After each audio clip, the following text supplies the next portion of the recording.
A soaking bumblebee crawled over a thistle bloom, vibrated its wings for a few seconds, and then flew away down the field.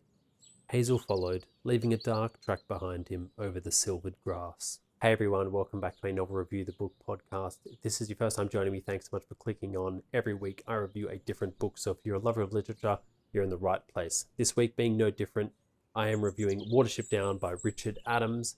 This book is part of my World Book Tour. If you're new here and you don't know, I'll give a brief overview.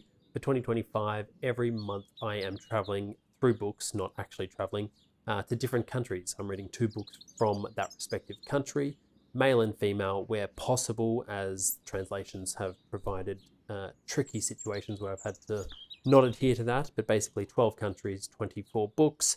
And the idea is just to get a sense of different countries, different cultures, widen the reading horizon, and just, broadening the reading horizon.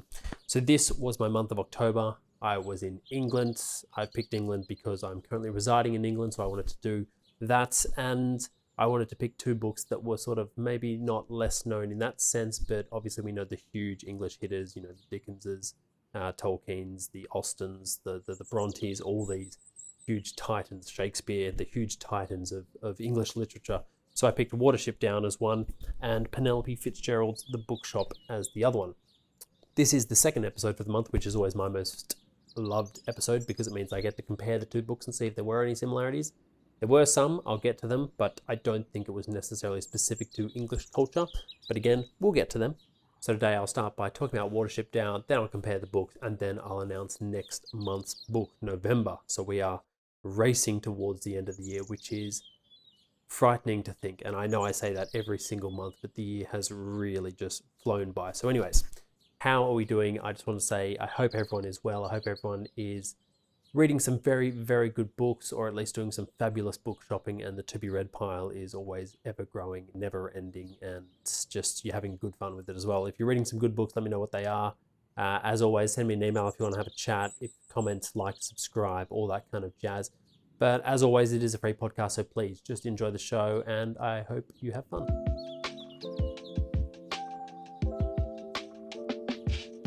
Okay, on with the episode. Watership Down by Richard Adams. This was a recommendation from a listener. I fully admit, I know it's a very popular book, and I believe there's even been a couple of films made about it. I had never heard of it though. I'd never heard of Richard Adams, and I'd never heard of Watership Down, at least consciously. So it was a recommendation from a listener, and when I sort of read the overview, I was like, oh, that sounds cool. I'm going to save that for my World Book Tour month of England, because it's a little bit different to what I've been doing for the other World Book Tour episodes. It's a little bit different. It's sort of about farming culture, but I think it does speak to a lot of fundamental human issues. So I specifically saved it for this episode, and I gotta say, coming into it, I was like, okay, it's going to be a story about rabbits. It's quite big, it's nearly 500 pages long. What is it going to be about? I was, looking forward to it because it is very positively reviewed, but I was also like, okay, what's this going to be about? How intense can a book about rabbits be? And it turns out it can be very, very intense. This was a roller coaster of a ride. I mean, I think the interesting thing is Richard Adams does and has come out and said that this story has no allegorical significance or anything like that. He didn't write it with that kind of anything like that in mind, which I think is nonsense, because there is a lot of allegorical meaning to be pulled from this book. He said he simply wrote it as a story for his children, purely entertainment value. Apparently he actually recited it to his children first, or orally comprised it, I should say, and sort of told them this great story. And when he got to the end, his children were like, that's a great story, you need to actually write that down. And so he wrote it down, and this is what we have now.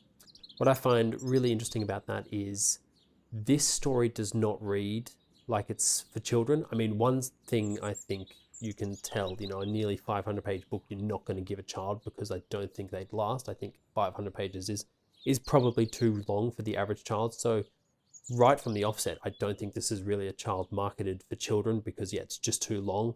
The language is incredibly rich and evocative. It's exploring some pretty hectic and dark themes.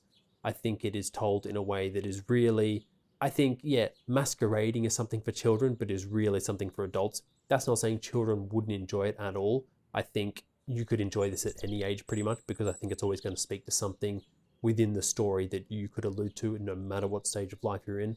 But in terms of it being a children's story, I don't think it is. In terms of being a story that has no allegorical significance, absolutely not, because this story, is absolutely rife and rich with allegorical meaning, speaking to some incredibly fundamental human truths that just leapt off the page. I think I should start with a very brief overview, and this should be relatively easy because it is essentially a very simple story. It is a group of rabbits leave their warren for one reason, and they want to set up a new warren.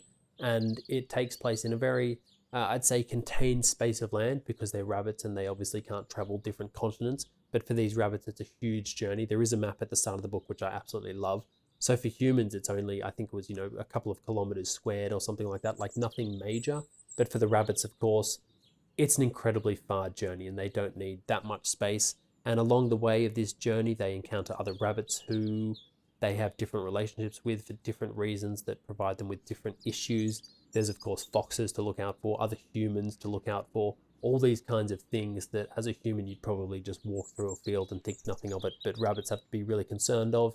And it's this, it's really simple idea of these rabbits just trying to go from pretty much A to B and set up a new warren, but of course all the issues that accompany them along the way of that completely epic Odyssean journey of rabbits journeying across this world. So incredibly simple overview.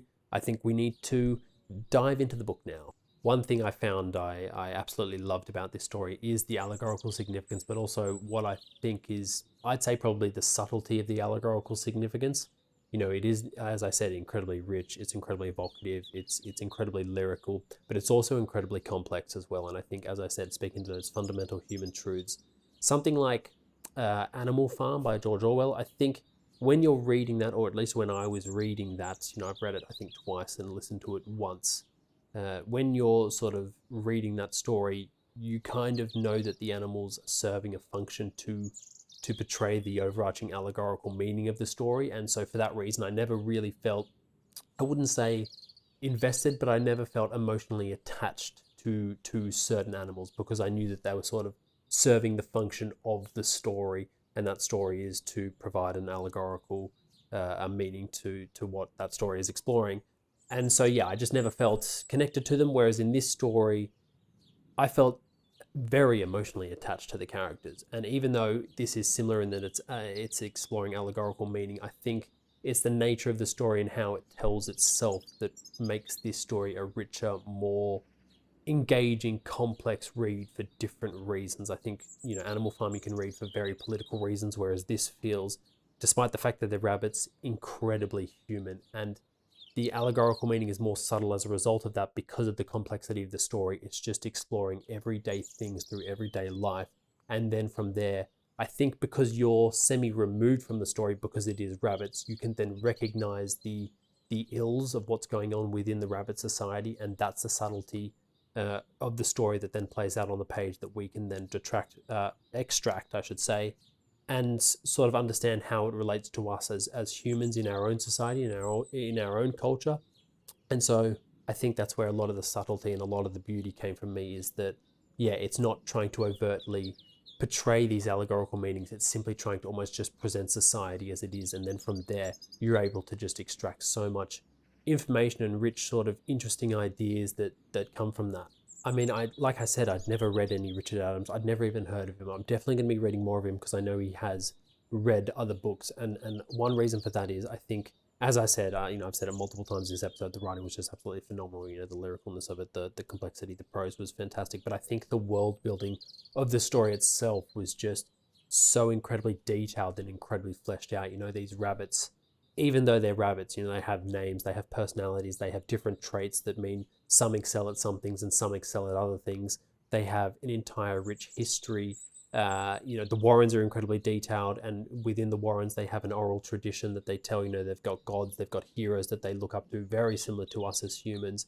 And I think I loved that a lot of the rabbits were flawed as individuals. None of them were particularly heroic in any one aspect. The leaders weren't necessarily big, strong, macho rabbits that led from a position of force or anything like that. they were just people just trying to react to the situation that they were in, and they all had to at times bind together to combine their strengths to actually move forward as a society. And I found that really enjoyable and inspiring as we're following these rabbits. So I think I should, as I've been speaking about the allegorical meaning that I pulled out from this book, I think I should mention some of them. I'm trying not to go into too much detail because I don't want to ruin any of the story itself, because I think it's such a wonderful read. And as I said, you could read this at any age and be thoroughly entertained and horrified at times, and completely happy and completely sad. And I mean, it was just a whirlwind of emotions through the course of this story, and very, very enjoyable read. But some of the things that I pulled out, I got my notes here. The idea of wanting something better, wanting something safe. These rabbits essentially become refugees in a sense, and they're making for greener pastures. Now, I'd say there's sort of, the good and bad of that, because there's this idea of wanting something better, which of course the grass always looks greener on the other side. So there's that idea of wanting more, but do you? I guess it's the mentality of do you broach that, and do you try step beyond what you have for something better, or do you just accept what you have and sort of be content in that? So it's a wonderful sort of discussion of that throughout the story. Do you essentially try and make for greener pastures, or do you just stay content with what you have, because what you have isn't fantastic, but it's enough to get by in a sense. So really interesting commentary on that, which I absolutely loved. Throughout the course of the story, they come across some different caged animals. There's a particular scene with some caged rabbits that they come across, and I think what really highlighted to me is this idea that humans just kind of impose their own kind of beliefs might not be the right word, but their own kind of idea of what life is upon other animals. Caging up rabbits that should be wild, and again, it's just kind of because you're removed from the story, because you're following these rabbits, you then suddenly see the absurdity of caging rabbits and sort of trying to domesticate things like these. And I don't know, I just found that a really interesting comparison, because the caged rabbits really struggle when they do get out to assimilate into life, and they're really frightened by life. And it is kind of like this: if we're just caging animals and caging ourselves within the process, we do become frightened of the outside world, and we become very wary of everyone coming in, even if they're trying to help us. So I found that really a really interesting idea, and really timeless as well, and very relevant to today as well, because it's something that I obviously very relevant for today, but is always going to be relevant. This idea of being domesticated in some sense, and then being fearful of everything outside the domesticated venue that you exist in. One thing that I absolutely loved in this book that wasn't new to me, but the morality of human action, I think, is just a timeless conversation, and always incredibly interesting to discuss with other people and to read on pages and stuff like that. And what I mean by that is that humans act not out of necessity, but purely, or not purely, but often out of want. We don't need to kill animals in the way that other animals need to kill animals. Sometimes we just kill because we want to kill. A lion never kills another animal unless it plans to eat that animal. And so it's the morality of, like, is a lion technically evil because it wants to kill that animal? Is it killing in the same way that we kill? Other things, just as I was talking about domesticating animals, it's essentially a form of imprisonment, and they only imprison animals because they can, and they want to keep the rabbits as pets in some sense. So it's this forced imprisonment in a sense, and no other animal imprisons other animals, at least not that I'm aware of. If you are aware of any, please do let me know.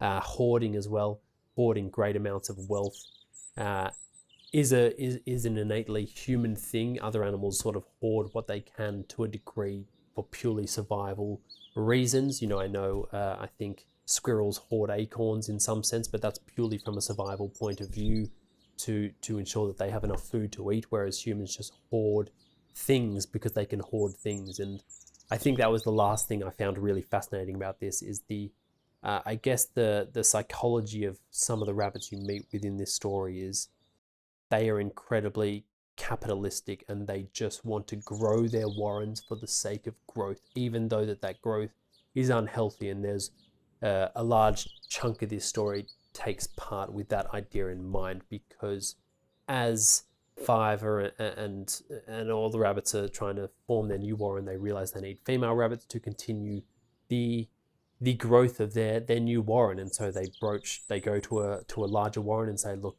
you're incredibly big, it's not actually healthy to be this size, a lot of people are suffering, can we take some of your females away so they can live a more prosperous life with us?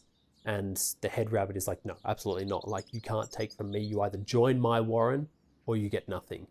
And it's just such a violent act, and it's a violent mindset, because it's this idea of growth for growth's sake. I would rather have my warren grow bigger, and therefore this idea of being more powerful and more imposing upon other things within society, rather than having healthy, happy subjects. And sometimes we might have to let a few people go, or a few rabbits go, to live a different life, so that even within our own warren, there's more resources, and people are then more happy to then continue to grow within the warren itself. So it's this idea of capitalism, just growth for growth's sake. Sometimes it's really good because you want to, maybe we shouldn't get into the ill effects of capitalism and the benefits and ill effects of capitalism, but basically it's that idea of growth for growth's sake, and this idea of just want to be powerful for the sake of being powerful, even if that means ruining the lives of my subjects. So I found it really, really fascinating. I mean, this is what I mean when I say it's not really a children's story. I mean, a child could read it and they might not, or they probably definitely wouldn't take all the political discussion within the story. They'd probably just read it as a wonderful story of rabbits journeying from A to B, which is absolutely fine. But this is what I mean when I say you can read it at any age and just pull anything from it, because it was an absolutely fascinating and engrossing read, and I really, really enjoyed it. So that was Watership Down by Richard Adams. Great book, would definitely recommend. What would I rate this out of 5? I'd probably say a 4.4 out of 5. It was really good.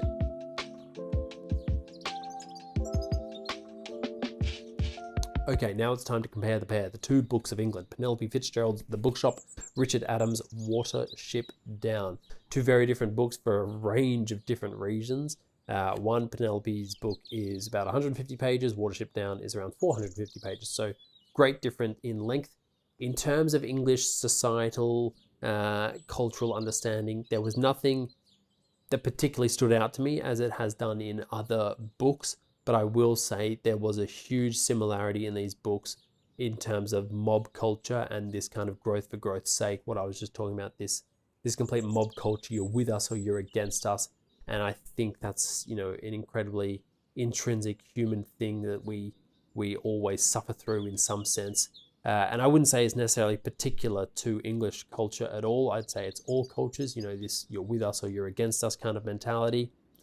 That is going to be prevalent within, majority of cultures, majority of societies in some sense.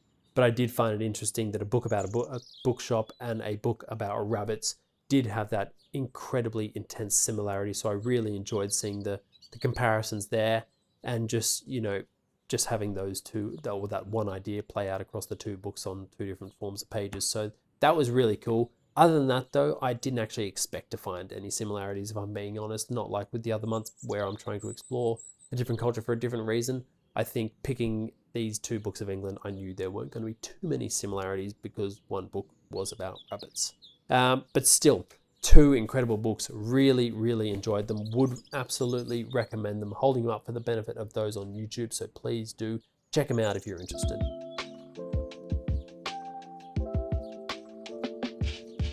Okay, now it's on to next month's books. What am I reading? What country am I going to? I am off to the Netherlands. The reason I picked the Netherlands is because my grandmother was born there, so I've still got some family there. So I wanted to do this country because, it's a beautiful country. I've been there many, many times. And of course, just wanted to read some literature from there because I don't think I've read too much from there.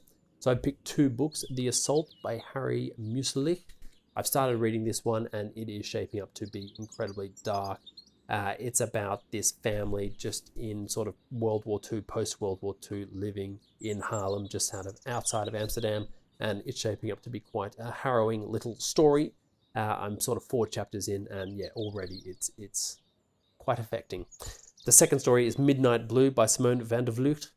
It's a historical fiction story. I spoke about it in an episode previously. 1654, following the death of her youngest husband, Katrine Barstendocher, takes a job as a housekeeper in Amsterdam, and then she tries to find sort of some freedom within her newfound society and situation. So that sounds incredibly interesting as well. A bit of historical fiction, which should be cool to read. As in 17th century Holland, a young widow discovers a rare opportunity for a new life. So there we go.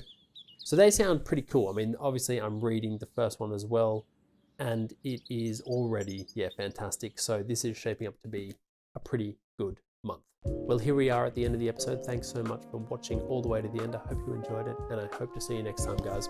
See ya.